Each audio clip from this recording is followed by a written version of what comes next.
Railway group D exam 2022 के लिए गणित की सबसे अहम और महत्वपूर्ण सीरीज में अभिनंदन में। तो जी हाँ, टुडे की सीरीज हमारी 6 है। इससे पहले हम 5 सीरीज लगा चुके हैं। यदि आप लोगों के द्वारा नहीं देखी गई है तो वीडियो को डिस्क्रिप्शन बॉक्स में लिंक है, आई बटन पर भी आप देख सकते हैं। क्योंकि जिस तरह प्रीवियस शिफ्टों का एनालिसिस करने के पश्चात जिन जिन मैथ के टॉपिक से प्रश्न बने हैं और आने वाली शिफ्टों में यदि आपका एग्जाम है तो कहाँ से जो प्रश्न बन सकते हैं उन सभी को विश्लेषित करने के पश्चात टुडे की सीरीज को तैयार किया गया, जिसमें सबसे अहम और सेलेक्टेड प्रश्नों का संकलन किया गया। वाली शिफ्टों में एग्जाम देने जा रहे हैं तो टुडे की सीरीज आपके लिए बेहद इंपॉर्टेंट साबित होगी मित्रों। जी हाँ, और यदि आप हमारे चैनल पर पहली बार विजिट कर रहे हैं तो चैनल को सब्सक्राइब करते हुए पास में जो बेल आइकन उसको प्रेस करेंगे ताकि समय से लेटेस्ट वीडियो का आपको नोटिफिकेशन मिलता रहेगा और आपकी ग्रुप डी और अन्य एग्जाम की तैयारी बेहतर तरीके से बनी रहेगी मित्रों। तो प्रश्न को रीड करेंगे। प्रश्न है हमारा कि किसी संख्या का 1/3 यदि 75 है तो निम्नलिखित में उसका कौन सा हिस्सा 45 है। सबसे पहले क्या करना है, कॉपी पेन और रफ लेकर के आप बैठिए, वीडियो को बीच में पॉज कीजिए और अपने प्रश्न को लगाने की कोशिश कीजिए कितने समय में आप सही तरीके से आंसर लगा पाते हैं। ठीक है, चलिए तो सॉल्व करते हैं इसको। तो देखिए, मान लेंगे हम वो संख्या क्या है, x है, तो x का 1/3 बराबर 75 दिया है उस प्रश्न में। ठीक है, तो x बराबर क्या हो जाएगा 75 × 3 यानी कि मल्टीप्लाई कर देंगे तो 2 से 25 हमें प्राप्त होगा।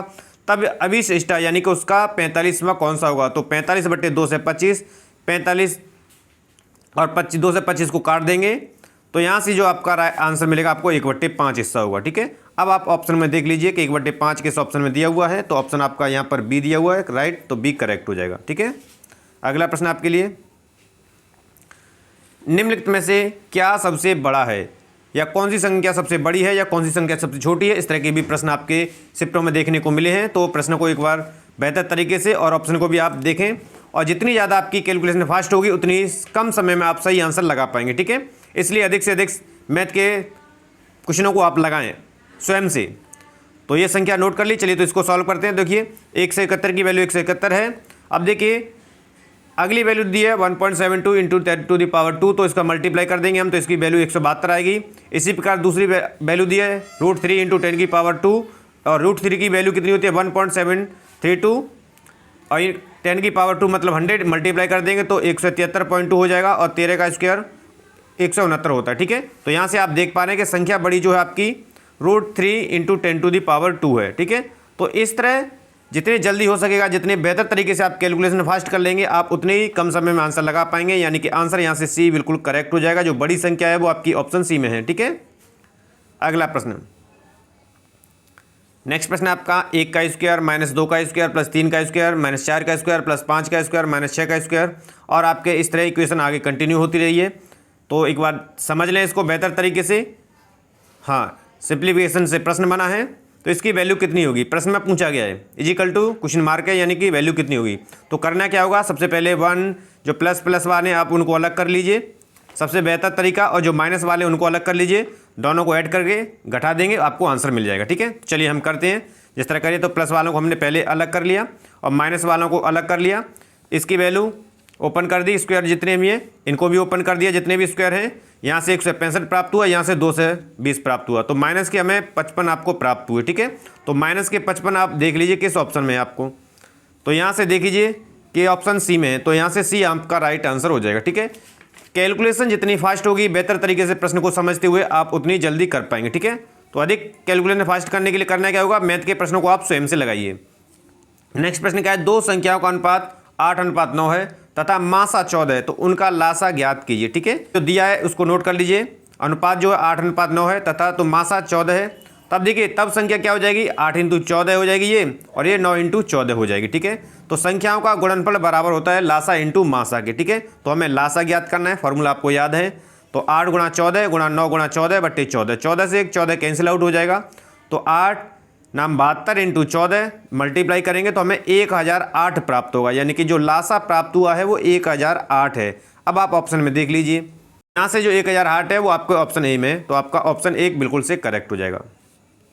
अगला प्रश्न, प्रश्न को समझते हुए फास्ट तरीके से आप सॉल्व करेंगे। ठीक है, कोई वस्तु 29% हानि पर बेची जाती है, यदि उसको 84 रुपये में अधिक बेचा जाता तो 11% का लाभ होता। प्रश्न समझ आया, वस्तु जो बेची गई है वो 29% की हानि पर बेची गई है, और उसे यदि 84 रुपये में अधिक बेचा जाता तो लाभ उसे 11% होता। तो आप इसको एक्स और वाई मान के करेंगे तो काफ़ी लेंथी हो जाएगा।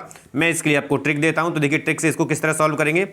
तो देखिए ट्रिक ये है हमारी कि वस्तु का क्रय मूल्य जो कि पूछा गया है, दोनों विक्रय मूल्यों का अंतर इंटू 100 बटे दोनों प्रतिशतों का योग, जो भी प्रतिशत दिए हों आपके क्वेश्चन में, ठीक है।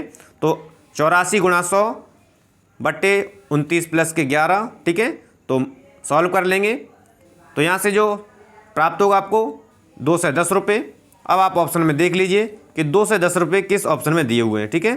तो हमने देखा कि 2 से 10 रुपये जो दिए हैं वो आपके ऑप्शन ए में है, तो आपका आंसर ए करेक्ट हो जाएगा, ठीक है। अगला प्रश्न आपका, यदि एक संख्या का 60% दूसरी संख्या के 2/3 के बराबर है तो संख्याओं का अनुपात क्या होगा। कोई एक संख्या है, मान लीजिए x मान लीजिए एक को, दूसरी को y मान लीजिए, ठीक है, या a मान लीजिए, b मान लीजिए, कोई भी मान लीजिए, ठीक है, या सीधे ही आप ट्रिक से भी कर सकते हैं इसको, ठीक है। चलिए तो हम इसको सॉल्व करते हैं। तो मान लीजिए हमने संख्या एक x है तो दूसरी y हो जाएगी। जिस तरह प्रश्न में कहा है कि x का 60% और दूसरी संख्या के 2/3 के इक्वल है, तो x इंटू 60% बराबर y इंटू 2/3 हो जाएगा। अब इसको आगे सॉर्ट आउट कर लेंगे, ठीक है। तो यहाँ से जो कैंसिल आउट करके ये 3/5 बचा और ये y इंटू 2/3, ठीक है। तो क्रॉस मल्टीप्लाई करेंगे तो x इंटू 9 बराबर y इंटू 10 हो जाएगा। अब इनका रेशियो निकालेंगे, यानी x बट्टे y, तो क्या हो जाएगा 10/9 हो जाएगा। तो यहाँ से जो x अनुपात y हमें जो प्राप्त होगा वो 10:9 होगा, ठीक है। अब 10 देख लीजिए कि 10:9 किस ऑप्शन में दिया गया है, तो 10:9 आपके ऑप्शन ए में दिया गया है, तो यहाँ से इसका आंसर जो है वो ऑप्शन ए ही करेक्ट होगा, ठीक है। चलिए अगले प्रश्न की ओर हम गमन करते हैं। हमारा अगला प्रश्न है, एक पिता व पुत्र की आयु का योग वर्तमान में 100 वर्ष है। 5 वर्ष पूर्व उनकी आयु का अनुपात जो है 2:1 था 5 वर्ष पूर्व, तो 10 वर्ष बाद उनके आयु का अनुपात क्या होगा। प्रश्न को एक बार अच्छी तरीके से समझ लीजिए, ठीक है, क्योंकि थोड़ी सी भी गलती आपको गलत आंसर की ओर ले जाती है। तो वर्तमान जो आयु है, आयु का जो योग है वो 100 वर्ष है। 5 वर्ष पहले उनकी आयु का अनुपात इतना था, तो 10 वर्ष बाद कितना होगा उनकी आयु का अनुपात, ठीक है। चलिए तो हम सॉल्व करते हैं। तो मैंने ट्रिक आपको बताई थी कि मान लीजिए जो आयु है x है पिता की और पुत्र की आयु क्या जाएगी 100 - x हो जाएगी, ठीक है। 5 वर्ष पूर्व में जाएंगे तो आयु घटती है और बाद में जाते हैं तो बढ़ती है, ये तो आपको पता है। तो यहाँ से x - 5 हुई इसकी, और इसकी हो जाएगी 100 - x - 5 हो जाएगी। तब प्रश्न में जैसा कहा गया है कि इनके आयु का अनुपात 2:1 है। 5 वर्ष पूर्व था, तो x - 5 बट्टे 100 - x - 5 बराबर 2:1 हो जाएगा। मल्टीप्लाई कर देंगे और इसको सॉल्व कर लेंगे, ठीक है। तो x की जो वैल्यू आपको प्राप्त होगी वो यहाँ से 65 प्राप्त हो जाएगी। अब पुत्र की आयु 100 - 65 कर देंगे, यानी कि 35 वर्ष आ गई, ठीक है। x और 100 - x, ठीक है। तब 10 वर्ष बाद पूछा गया है ना उसमें कि 10 वर्ष बाद अनुपात क्या होगा, तो 65 प्लस के 10 बट्टे 35 प्लस के 10, ठीक है। तो आपका बचेगा 75/45। इसको सॉल्व कर लेंगे तो हमें अनुपात जो मिलेगा वो 5:3 होगा, ठीक है। कितना 5:3। अब आप ऑप्शन में देख लीजिए कि 5:3 किस ऑप्शन में दिया हुआ है, वही आपका राइट आंसर होगा। आंसर यहाँ से सी करेक्ट हो जाएगा, ठीक है। एक एक प्रश्न आप सभी के लिए इंपॉर्टेंट है आने वाली शिफ्टों में, तो इसलिए कंप्लीट वीडियो को देखें। कंप्लीट प्रश्नों को आप लगाएंगे, जितने ज़्यादा संख्या में आप प्रश्नों को लगाएंगे उतने बेहतर ही आपका स्कोर बना रहेगा। नेक्स्ट आपका 5 व्यक्ति एवं 8 लड़के एक कार्य को 5 दिन में पूरा करते हैं। उसी कार्य को 6 व्यक्ति एवं 3 लड़के द्वारा उतने ही समय में ये कार्य पूरा कर लिया जाता है। तो 2 व्यक्ति एवं 5 लड़कों द्वारा उसी कार्य को पूरा करने में आवश्यक दिनों की संख्या क्या है। टाइम एंड वर्क से दिया हुआ है। प्रश्न को एक बार समझ लीजिए, ठीक है, क्योंकि इस तरह के प्रश्नों में थोड़ी सी भी कन्फ्यूजन आपको गलत आंसर की ओर ले जाएगी, ठीक है। तो 5 व्यक्ति और 8 लड़के 5 दिन में पूरा कर रहे हैं और उतने ही समय में, यानी कि 5 ही दिन में 6 व्यक्ति और 3 लड़के उसी काम को कर रहे हैं। तो 2 व्यक्ति और 5 लड़के उस कार्य को कितने दिनों में करेंगे, ठीक है। प्रश्न को समझ लिया। चलिए तो हम सॉल्व करते हैं। 5 व्यक्ति प्लस 8 लड़के बराबर होंगे 6 व्यक्ति प्लस 3 लड़कों के, ठीक है। तो यहाँ से जो वैल्यू प्राप्त होगी, यानी 1 व्यक्ति बराबर आएगा आपके 5 लड़कों के, ठीक है। 1 व्यक्ति आया बराबर 5 लड़कों के, तो 5 व्यक्ति प्लस 8 लड़के यानी कि 25 प्लस 8 हो जाएगा, यानी कि 33 लड़के की इक्वल आ जाएगा। इसी प्रकार 2 व्यक्ति प्लस 5 लड़के बराबर 10 प्लस 5 हो जाएगा, यानी कि 15 लड़के हो जाएंगे, ठीक है। 33 लड़के एक कार्य को पूरा करने में 5 दिन लेते हैं, तो 15 लड़के एक कार्य को पूरा करने में कितने लेंगे, तो हम रख देंगे 5 × 33/15। सॉल्व करेंगे इसको तो यानी आपको 11 दिन प्राप्त होगा। और 11 दिन किस ऑप्शन में दिया हुआ है, अब आप देख लेंगे यहाँ से। तो 11 दिन जो दिया हुआ ऑप्शन सी में, तो यहाँ से आंसर सी ही करेक्ट हो जाएगा, ठीक है। अगला प्रश्न, पाइप ए व बी एक टैंक को क्रमशः 10 घंटे व 15 घंटे में भर सकते हैं। दोनों एक साथ उसे भर सकते हैं, ठीक है। जब इस तरह के प्रश्न दिए हों, ठीक है, तो आप एक्स घंटे में भर सकता है या टी घंटे में भर सकता है, इस तरह आप इसको मान कर करेंगे, ठीक है। तो इसमें काफ़ी लेंथी समय लग जाएगा, ठीक है, प्रश्न भी काफ़ी लेंथी हो जाएगा, इसलिए इसको ट्रिक से करेंगे, ठीक है। तो दोनों मिलकर टैंक भरने या टैंक को भरेंगे तो आपको ध्यान रखना है x by upon x plus by, ठीक है, याद रखेंगे जहाँ पर एक्स और बाई क्या है, ए बी द्वारा टंकी को भरने में लगा समय यानी कि घंटे में दिया हो या फिर जैसा भी जो दिया हो आपके प्रश्न में, ध्यान रखना है आपको, ठीक है। तो 10 × 15 बटे 10 प्लस के 15, तो 150 बटे आपका 25 हो जाएगा। तो यहाँ से आपको जो प्राप्त होगा वो 6 घंटे, 6 घंटे में ये जो है नल जो है टंकी को भरेंगे। अब आप ऑप्शन में देख लीजिए कि 6 घंटे किस ऑप्शन में दिए हैं, यानी कि ऑप्शन आपका यहाँ से बी करेक्ट हो जाएगा, 6 घंटे, ठीक है। चलिए अगला प्रश्न आपके लिए, एक कार स्टेशन ए से बी को V1 किलोमीटर प्रति घंटे की गति से तथा वापस बी से ए को V2 किलोमीटर प्रति घंटे की गति से यात्रा करती है, कार की औसत गति क्या होगी। जब देखिए डिस्टेंस जो है बराबर है, ठीक है, डिस्टेंस बराबर है तो औसत गति के लिए मैंने ट्रिक आपको बताई थी कैसे ज्ञात करनी होती है। चलिए तो यहाँ से याद रखेंगे, जब डिस्टेंस या दूरी समान हो तो उसकी चाल भिन्न भिन्न जो है V1 V2 हो या अन्य किसी नाम से x1 y1 दे दे वो, तो याद रखेंगे 2 × V1 V2 बटे V प्लस V2, ठीक है, यही आपकी औसत चाल होगी, ठीक है। तो यहाँ से आप देख लीजिए ऑप्शन किस में दिया हुआ है, ये ऑप्शन में जो दिया है वो ऑप्शन सी में दिया है, तो यहाँ से सी आपका राइट हो जाएगा, ठीक है। अगला प्रश्न आपके लिए, एक व्यक्ति धारा के विपरीत 16 किलोमीटर और धारा की दिशा में 28 किलोमीटर तैरता है, प्रत्येक बार उसे 5 घंटे का समय लगता है। पहले तो धारा के डायरेक्शन में ही जाता है वो, फिर उसके जस्ट विपरीत जाता है, ठीक है, तो दोनों बारी उसको 5 घंटे का समय लगता है। तो धारा की गति है, धारा की गति पूछी गई है, ठीक है। तो यहाँ से ट्रिकी क्वेश्चन जो है ट्रिक से ही मैं सॉल्व करूँगा सभी को, क्योंकि समय की बचत करनी हमें, जितना आप समय बचा लेंगे उतने ही आने वाले और जो प्रश्न हैं उन पर आप समय दे पाएंगे। तो यहाँ से हम इसके लिए ट्रिक देंगे। तो ट्रिक क्या है कि धारा की गति ज्ञात करनी है, तो आप देख लीजिए 1/2 28/5 माइनस के 16/5, यानी पहले जो धारा की दिशा में उसने दूरी तय की थी वो है और धारा की विपरीत दिशा में तैरी थी वो है, और जितना समय लगा उसे डिवाइड कर देंगे उससे, ठीक है। तो यहाँ से ये ट्रिक बना लीजिए और इसको सॉल्व कर लेंगे। सॉल्व करने के बाद समय जो आएगा वो 1.2 किलोमीटर प्रति घंटा से उसकी गति आएगी धारा की, ठीक है। तो अब आप देख लीजिए कि यहाँ से 1.2 किलोमीटर प्रति घंटा ऑप्शन बी दिया है, ऑप्शन बी ही करेक्ट हो जाएगा। अगला प्रश्न आपका, एक वर्ग और एक समबाहु त्रिभुज का परिमाप एक समान है।